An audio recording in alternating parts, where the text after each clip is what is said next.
April పోయింది, మే అంటే దాదాపు 60 రోజుల తర్వాత కుంభకర్ణుడు, హైడ్రా అనే ఒక కుంభకర్ణుడు నిద్రలేసిండు. వెనకట్టుకో సామెత ఉంటుంది,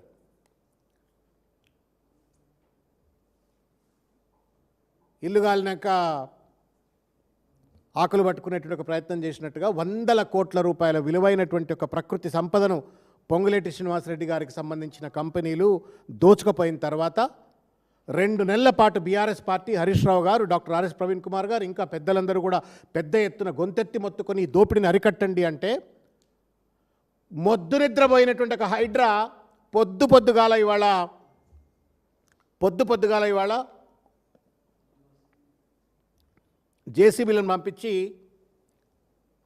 కూల్చివేతలకు గురి చేసినట్టుగా చూస్తూ ఉన్నాం. మేము అడుగుతూ ఉన్నాం హైడ్రాను, ఎక్కడ పడుకున్నారు సార్ మీరంతా? Where have you slept for 2 months mister Ranganath? 2 నెలల పాటు ఎక్కడ పడుకున్నది ఈ ప్రభుత్వం?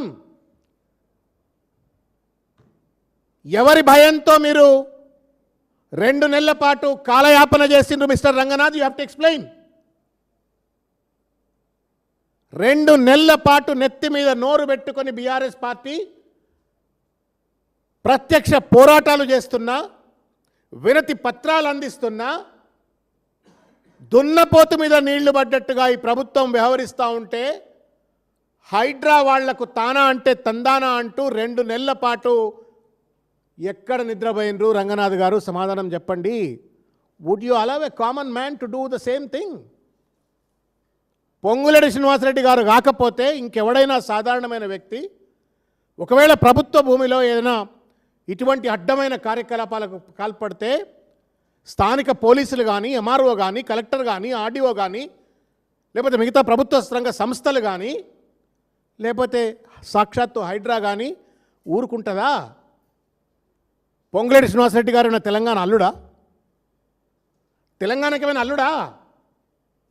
కాంగ్రెస్ ప్రభుత్వం ఏమైనా లేకపోతే తెలంగాణను మొత్తం దోచుక తినవయా పొంగులేటి శ్రీనివాసరెడ్డి అని చెప్పని రాసిచ్చిందా ఏమైనా క్యాబినెట్? 2 నెలల పాటు కాలయాపన చేసి కూల్చిండ్రు. మీడియా మిత్రులారా, మీ అందరికీ తెలిసిన విషయమే, కానీ తెలంగాణ సమాజానికి ఈ విషయాలు తెలియవు. శుద్ధ పూసలు లెక్క నిన్న క్యాబినెట్ మీటింగ్ అయిన తర్వాత పతివ్రతలైనట్టు, శుద్ధ పూసలైనట్టుగా పత్రికా సమావేశం పెట్టి పెద్ద పెద్ద మాటలు మాట్లాడుతూ ఉంటే నవ్వాలనా ఏడవాలనా అర్థం కాల. 24 గంటల పాటు ఒకప్పుడు కరెంటు కష్టాలు, కర్రబట్టి కిరణ్ కుమార్ రెడ్డి కరెంటు ఉండదని చెప్పినటువంటి ఒక పరిస్థితి నుండి 24 గంటల పాటు కరెంట్ ఇచ్చి అటు పరిశ్రమలను, రైతులను, గృహస్థులను అందరినీ ఆదుకున్న కేసీఆర్ గారి పైన కరెంట్ ఇచ్చిన పాపానికి సిబిఐ విచారణ జరిపించాలా అని చెప్పని శుద్ధపూసల లెక్క సత్యవచనాలు పలికిన పొంగులేటి శ్రీనివాసరెడ్డి ఘనాపాటి చరిత్ర ఏందా అంటే, హైడ్రా ఎట్ 9:16, 9:18 9:16 AM అంటే 15-16 గంటల 9 గంటల 15 నిమిషాలు 16 నిమిషాల ప్రాంతంలో హైడ్రా మీడియా అఫీషియల్ గ్రూప్లో వాళ్ళు పెద్ద పెద్ద ప్రవచనాలు చేసినారు.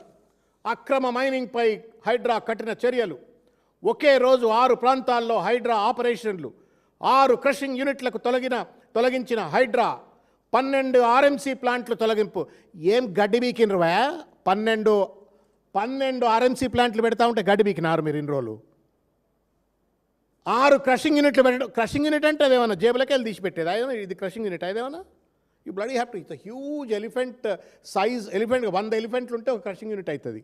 అంత పెద్ద మెషిన్లు పెడుతుంటే స్థానిక పోలీసులు కానీ, ఎంఆర్ఓ కానీ, రెవెన్యూ డిపార్ట్మెంట్ కానీ, మైనింగ్ డిపార్ట్మెంట్ కానీ, పొల్యూషన్ కంట్రోల్ డిపార్ట్మెంట్ కానీ ఎవడి పర్మిషన్ లేకుండా వీడి ఇంత పెద్ద పెద్ద మైనింగ్ పాల్పడుతూ ఉంటే, సరే 2 నెలల తర్వాత లేచిండు తీసిండు అని చెప్పని అనుకుంటే ఏమేమో చెప్పిండు ఇంట్లో. నేను మీకు చెప్పవలసిన అవసరం లేదు, మీడియాకు తెలుసు.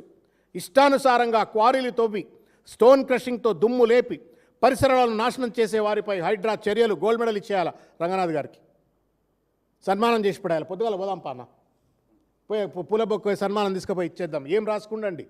విపరీతమైన దుమ్ముతో వాతావరణాన్ని కాలుష్యం చేయడాన్ని నియంత్రించింది వావా. బండరాళ్లను పేల్చి పరిసర ప్రాంతాల్లోని నివాసాలకు ముప్పుగా పరిణమించిన అక్రమ మైనింగ్కు హైడ్రా చర్యలు. రేవంత్ రెడ్డి బేష్, పొంగులేటి శ్రీనివాసరెడ్డి బేష్, హైడ్రా బేష్. ఇది ఇచ్చిండు. దీని తర్వాత కొనసాగింపు వినండి. తెలంగాణ సమాజం కొంచెం కేర్ఫుల్గా వినండి.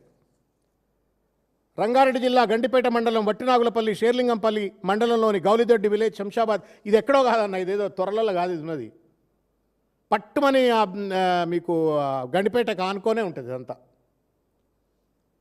ఓవరాల్ పక్కకే ఉంటుంది. ఇది పోతుంటే వస్తుంటే అన్నీ కనబడుతూనే ఉంటాయి. You can't bloody miss. సరే, ప్రభుత్వం మిస్ చేసింది, అదంతా వేరు ముచ్చట.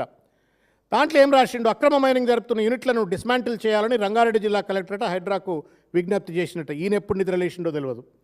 ఎలాంటి అనుమతులు లేకుండా యూనిట్లకు తొలగించామని, లేకుండా చేస్తున్న యూనిట్లను తొలగించామని గౌలిదొడ్డిలో గ్రేట్ ఇండియా మైనింగ్ సంస్థ, వట్టినాగులపల్లిలో 3 చోట్ల పరమేశ్వరింగ్ stone crusher, Shri Lakshmi constructions, Prithvi stone crusher, కోత్వాలగూడలో రాఘవ స్టోన్ క్రషర్ అని చెప్పని హైడ్రా పొందుపరిచింది.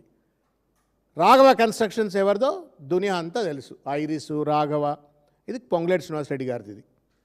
ఇది హైడ్రా సాక్షాత్తు 9 గంటల 15, 16, 17, 18 కాలంలో, ఈ టైంలో, టుడే ఇన్ ద మార్నింగ్ పుంకాలుగా ఈ వార్తలు ప్రచురించింది, ప్రాచుర్యం చేసింది, విధ్వంసం చేస్తున్నట్టు ఫోటోలు, తర్వాత వీడియోలు అన్నీ కూడా పబ్లిక్ డొమైన్లో పెట్టేట్టుకు ప్రయత్నం చేసింది. ఇంతవరకు సంతోషం.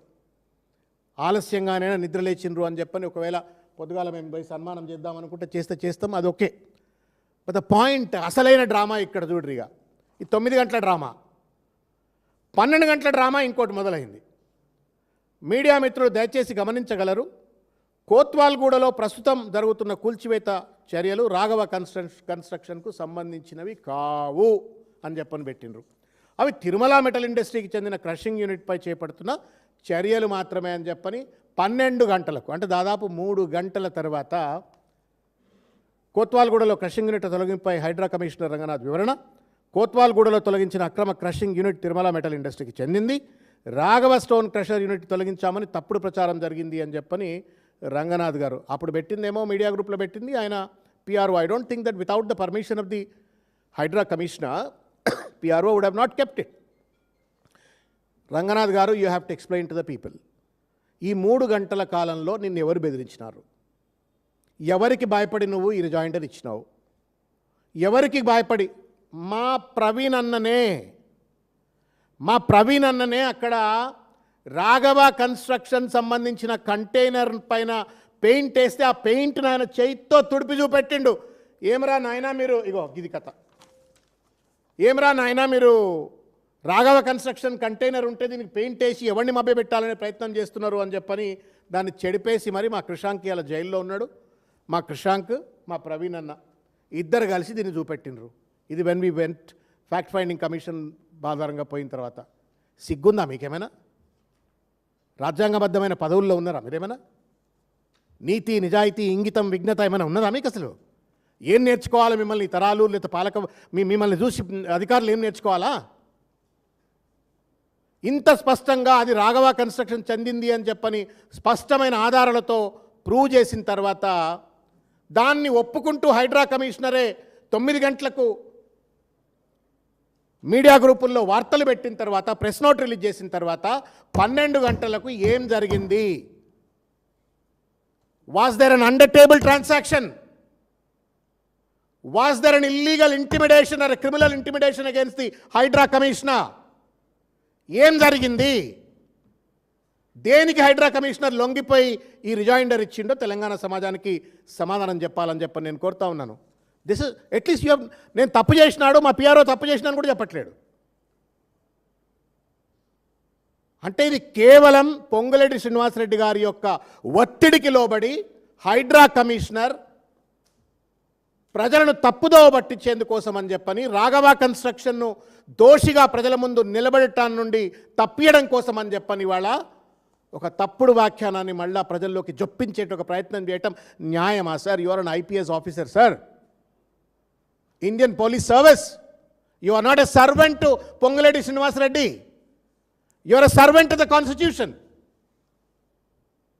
ఇంకా చాలా సర్వీస్ కూడా ఉంది మీకు. అన్న చెప్తున్నాడు ఆర్టికల్ 311, 312 ప్రకారంగా కాన్స్టిట్యూషన్లో ఆల్ ఇండియా సర్వీసెస్కు ప్రొటెక్షన్ ఉంది. అంత పవిత్రమైన కుర్చీల్లో ఉన్నటువంటి వాళ్ళు తుమ్మితే ఊడిపోయే ముక్కు పొంగులేటి శ్రీనివాసరెడ్డి రేపు పొద్దుగాల పోయినా పోవచ్చు, యూ నోస్. ఆయనను పట్టుకొని నువ్వు ఇవాళ నువ్వే కూల్చినా అని ఘనాపాటిగా అంత పెద్ద, ఇగో ఇది ఇంతకుముందు చెప్పినట్టుగా రాఘవ కన్స్ట్రక్షన్ది కూల్చినా అని చెప్పని నువ్వే చెప్పి, లేదు రాఘవ కన్స్ట్రక్షన్ లేదు, తూచ్ అంతా తూచ్ ఏం లేదు అక్కడ అని చెప్పని దాటవైతే ధోరణి పాల్పడటం న్యాయమా? రంగనాథ్ గారు సమాధానం చెప్పండి. ఎవరు రంగనాథ్ గారి పైన ప్రివేల్ అవుతూ ఉన్నారు? ఎవరు రంగనాథ్ గారి పైన ఒత్తిడి తీసుకొస్తూ ఉన్నారు? ఎవరికి లోబడి రంగనాథ్ గారు ఈ యొక్క వైఖరిని తన యొక్క స్టేట్మెంట్ను మార్చుకున్నారు? ఎందుకు రాఘవ కన్స్ట్రక్షన్ కాపాడాలని చెప్పని ఇవాళ హైడ్రా ప్రయత్నం చేస్తుంది? దయచేసి సమాధానం చెప్పాలని చెప్పి నేను కోరుతా ఉన్నాను. You owe an explanation mister Ranganath. మీరు ప్రజలకు ఎక్స్ప్లెనేషన్ చేయాల్సిందే, లేకపోతే మిమ్మల్ని కోర్టుల్లో లాగుతాం. This is not a small mistake. ఇది misleading and manipulating the people. ప్రజలను వంచనకు గురి చేసినట్టే ఇది. If a IPS officer indulges in such kind of a manipulation, ఎవడుగా పడాలి తెలంగాణనిగా? ఎవడుగా పడాలి తెలంగాణనిగా? సిగ్గు ఎగ్గు లేకుండా మంత్రుల కుర్చీలో కూర్చున్నటువంటి వాళ్ళు రియల్ ఎస్టేట్ దందాలకు పాల్పడతా ఉన్నారు, అక్రమ మైనింగ్ పాల్పడతా ఉన్నారు. వాళ్ళపైన చర్యలు తీసుకోవాల్సిన బాధ్యత కలిగినటువంటి ఒక ఐఏఎస్ ఐపీఎస్ అధికారులే ఒకవేళ కనుక ఈ రకమైనటువంటి ఒక బానిసత్వ మనస్తత్వానికి గురవుతూ ఈరోజు ఇంత చిల్లర వేషాలు చేయటం న్యాయమా అని చెప్పని నేను అడుగుతా ఉన్నాను. ఇకపోతే రెండో విషయం నేను అడుగుతా ఉన్నాను. హైడ్రా కమిషనర్ గారు మీరు సమాధానం చెప్పాలా, ముఖ్యమంత్రి రేవంత్ రెడ్డి కూడా సమాధానం చెప్పాలా. 2 నెలల పాటు మీరు ఎందుకు మౌనంగా ఉన్నారు? రేవంత్ రెడ్డి గారు, హైడ్రా గారు దయచేసి సమాధానం చెప్పండి అని నేను కోరుతా ఉన్నాను. కూల్చినావు సంతోషం, వాడు దొబ్బకపోయిండు కదా, ఇప్పటికే దాదాపు 400-500 కోట్ల రూపాయల రాయి దొబ్బకపోయిండు. 1 కాదు 2 కాదన్న, 400-500 కోట్ల రూపాయల రాయి దొబ్బకపోయిండు. ఆ 500 కోట్ల రూపాయల రాయిని కానీ లేకపోతే ఆ సొమ్మును కానీ HYDRAA will it resume?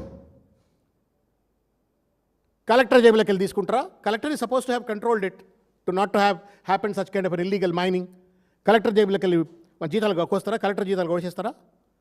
ఎంఆర్ఓది RDO వాళ్ళ జీతాలన్నీ వాళ్ళ ఆస్తులన్నీ కాన్ఫిస్కేట్ చేస్తారా? అసిస్టెంట్ డైరెక్టర్ ఆఫ్ మైనింగ్ కళ్ళ గంతలు కట్టుకొని తిరిగిందా? పొల్యూషన్ కంట్రోల్ బోర్డ్ కళ్ళ గంతలు కట్టుకొని తిరిగిందా? Will all their salaries be మొత్తం దీనికి జమ చేయమని చెప్పని ఆర్డర్ ఇస్తుందా? ఏమండి మోసం చేస్తూ ఉన్నారు? కూల్చిందని చెప్పని ఓ సభాష్ అని చెప్పని సభాష్ అని చెప్పని రాయించుకున్నారు. సంతోషం రంగనాథ్ గారు.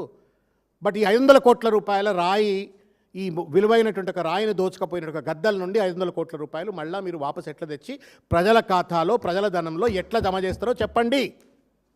వాళ్ళ జేబులలో ఉన్నాయి, వాళ్ళ ఇండ్లలో ఉన్నాయి. ఆ సొమ్మంతా పట్టుకొస్తారా?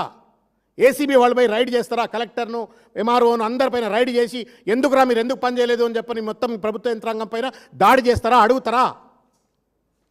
ఈ సొమ్ముకు జవాబుదారితనం ఎవరిది అని చెప్పని తర్వాత ఈ అక్రమ మైనింగ్కు ప్రత్యక్షంగా పరోక్షంగా మద్దతు తెలిపినటువంటి ఒక collector, RDO, MRO, pollution control board అధికారులు, మైనింగ్ అధికారులు, స్థానిక పోలీసులు వీళ్ళందరిపైన చర్యలు రేవంత్ రెడ్డి తీసుకుంటావా లేదు నువ్వు కూడా ఇందులో కుమ్మక్క అయినవా ఈ ఇల్లీగల్ రాళ్ల దందాలు అని చెప్పని ఇవాళ రేవంత్ రెడ్డి గారిని అడుగుతా ఉన్నాం. తర్వాత చివరిగా ఒక మాట, మా ప్రవీణ్ అన్న మేమంతా కొంచెం ఉద్యోగాల్లోకి వెళ్ళుండి రాజకీయాల్లోకి వచ్చినటువంటి వాళ్ళం. We assume that the politics have to be with some clean intent. Manipulations లేకుండా, కరప్షన్స్ లేకుండా, నీతితోటి, నిజాయితీతోటి, ధర్మంతోటి రాజకీయాలు ఉండాలా. ముఖ్యంగా రాజ్యాంగబద్ధమైన పదవుల్లో కూర్చున్నటువంటి వాళ్ళు ఉండాలా అని చెప్పని మేమంతా కోరుకుంటాం. సిగ్గు ఎగ్గు ఉండాలండి. You are bound by the oath of the constitution. ప్రత్యక్షంగా కానీ పరోక్షంగా కానీ లాభాపేక్ష లేకుండా మంత్రిగా నేను పనిచేస్తా అంటే, నిన్నటిదాకా నువ్వే కంపెనీలో బోర్డ్ ఆఫ్ డైరెక్టరు, బయటకు వచ్చి నీ కొడుకును మాత్రం అండను ఉండనిచ్చి ఇల్లీగల్ మైనింగ్కు పాల్పడతా ఉంటే కంచె చేను వేసినట్టు కాదా? ఇది రక్షకుడే భక్షకుడైనట్టు కాదా?